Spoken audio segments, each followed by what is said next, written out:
আচ্ছা, রাশেদ সীমান্ত ভাই, আপনি প্রবাসীদের নিয়ে এত গল্প এত নাটক কেন করেন, একটু রহস্যটা উদ্ঘাটন করতেন যদি।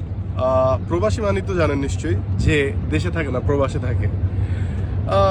আমি অল্প সময়ে বেশ কিছু দেশ তো ঘুরেছি নাটকের কারণে বা নাটকের বাইরে, শুটিংয়ের বাইরেও অনেক সময় গিয়েছে, দেশের বাইরে। প্রবাসীরা আসলে কী করে জানেন, আমরা যখন দেশে প্রতিযোগিতা করি ভালো খাওয়ার, ভালো থাকার, ভালো পড়ার, প্রবাসীরাও ঠিক বিদেশে এই প্রতিযোগিতাই করে, কিন্তু তাদের সাবজেক্টটা থাকে ভিন্ন। তাদের সাবজেক্ট থাকে এই মাসে কীভাবে দেশে আরেকটু টাকা পাঠানো যাবে, ভাইকে খুশি করা যাবে, বোনকে খুশি করা যাবে, মা বাবার ওষুধের টাকাটা, বোনের স্কুলে যাওয়ার টাকাটা, বোনের বিয়ের টাকার যোগান দেওয়াটা, এই প্রতিযোগিতা তাদের মধ্যে। তাদের হাত পা কাজ করে ফেটে যায়, কিন্তু মুখে থাকে হাসি তৃপ্তির যখন বাড়িতে একটু টাকা পাঠাতে পারে।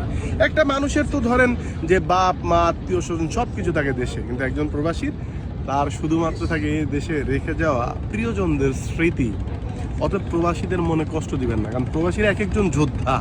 তারা কিন্তু শুধুমাত্র নিজেদের জন্য যুদ্ধ করে না, তারা যুদ্ধ করে পরিবারের প্রতিটি সদস্যের জন্য, পরিবারের সুখের জন্য, সর্বোপরি দেশ গঠনের জন্য তারা যুদ্ধ করে।